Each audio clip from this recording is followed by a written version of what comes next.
This TV and this thing. Oh, come on.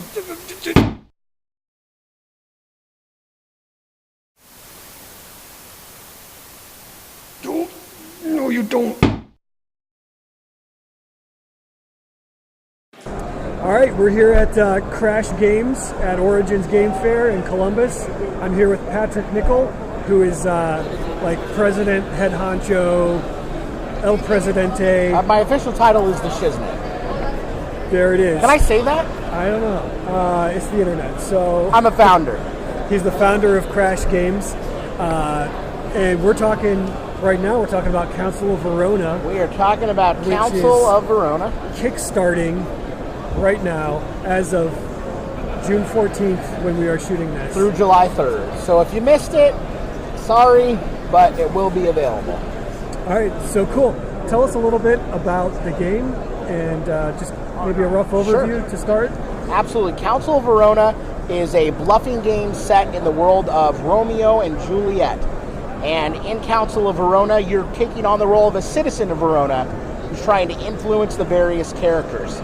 So you're going to have either 3 or 4 cards in your hand, depending upon whether you're playing a 3 or 4 player game. A 2-player game, you would have 5 cards. And on your turn, you're going to play a card either onto the council or you're going to play a card off to the side into exile. There's 2 types of cards in Council of Verona. There are agenda cards, which will score at the end of the game via your influence tokens that you will place face down on them throughout the game, but only if their agenda is met. There are also ability cards that you'll play, and you'll be able to choose whether or not to use their ability. So on your turn, you're going to play a card to the council or to the exile, choose to use the ability or not use the ability. If you have that, play that card.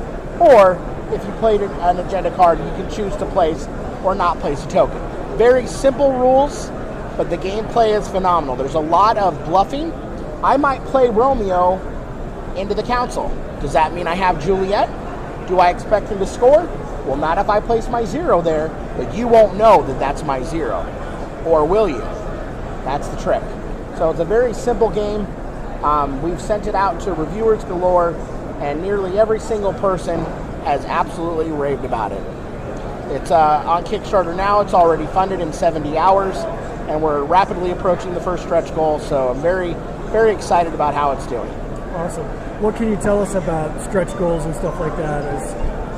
What do you see added to the game by hitting those stretch goals? I have some very interesting things to add to the game. The first stretch goal that we're working on right now is to add a 5th player into the game, which will be 4 new cards, 4 new characters, and 4 additional tokens for that 5th player. Okay. Pretty excited. We have Rosaline, Romeo's first love.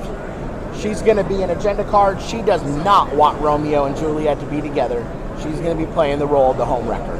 Awesome. Then we have the Apothecary who wants to sell goods to whichever area he's in, and that's going to mean his agenda is that he's in the area where the majority of the people are in order for him to score. Then we're going to have the servants of the Montague and the Capulet house. The Montague, we will have Balthazar, and for the Capulets, we will have Samson. And they're going to mimic some of the abilities of their house members wherever they are. So some interesting new roles coming in with the 5th player. And then after that, probably what I'm most excited about is we have a poison and antidote expansion. And that's going to really make the game interesting. It really creates some climactic finishes, and just across the board is absolutely my favorite way to play the game. Not very good for a first-time player, but once you've played the game once or twice and you have an idea of what you're doing, it plays quite well. Cool. Now, this is the first of your, what you're calling the pub series games.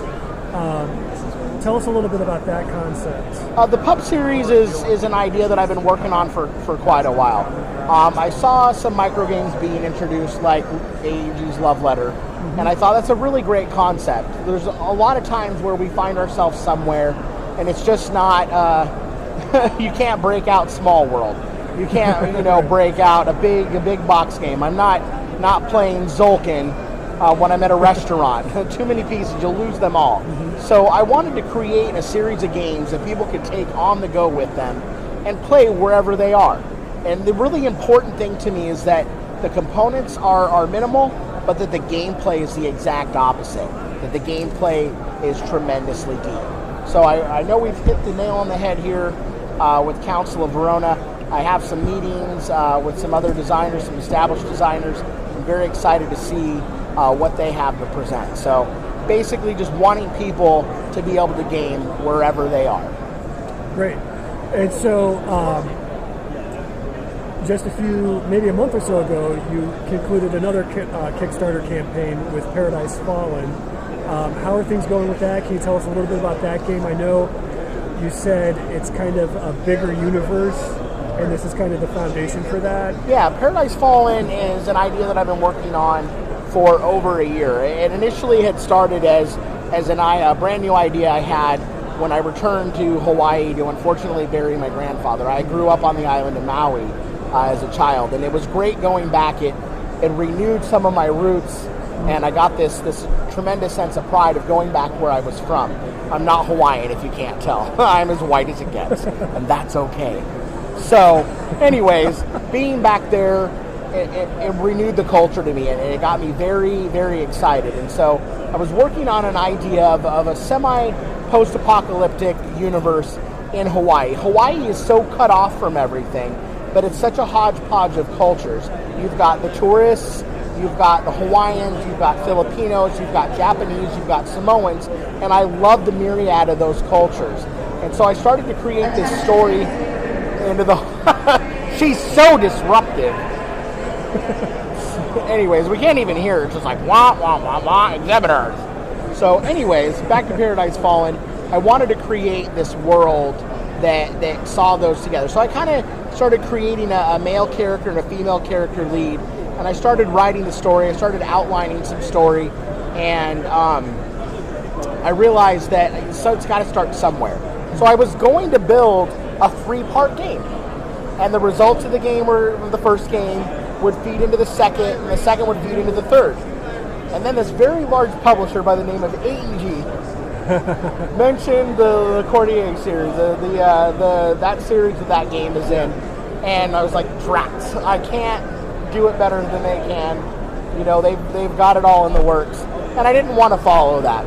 And so I thought Paradise Fallen would be a great entry into the world for people to kind of get a feel for the theme, get a feel for the environment. It's a very fast-playing game where players are exploring islands, and they're trying to get powers from the Hawaiian god Kanaloa, and they have to survive, with the rations for their tribe and avoid the pitfalls of the aberration cards that their opponents can play. So it's a very, very surface look into the world, and I wanted to follow it up with either another board game, or I wanted to follow it up with an RPG, a light RPG. Okay. So I'm still in the works of that. Currently, Paradise Fallen is off to the printers, and they're in the process of approving the digital files, which is the very first step of the process. And we're hoping to debut the game at UGG-Con this year. Great. Along with Council of Verona. Awesome. That would be splendid. Sure. We have a special guest here. This will be great for your viewers. Excellent. We have Bo, a producer on Tabletop. Hey guys, I help make the show Tabletop. Are you talking about Verona? Was talking about I Verona. love Verona. You guys go back it. It's awesome. It's I love bluffing games, so when I say it's a good bluffing game, it's awesome. So Trust his word. yeah, dude, I love it. So Verona. Bam. That just happened. Thanks. See you later, Bo. I mean, if that's not a ringing endorsement, There it I don't is. know what is. So watch for Verona, Season 3 maybe, a Tabletop. He will play his part. There you go. I will play my part. I will send them everything. Here it is, and here's a stack of money. No money. Lots of money. So tell us a little bit, for those who don't know, tell us a little bit about Crash Games, how you kind of got started in this industry. Is this all you do, or is it a hobby that's kind of grown into something larger, or... from my perspective or my wife's? No, I'm just kidding. It's probably two different stories. I originally was a board game retailer, Okay. and I managed a store in Mesa, Arizona, and loved what I did and did that for about a year.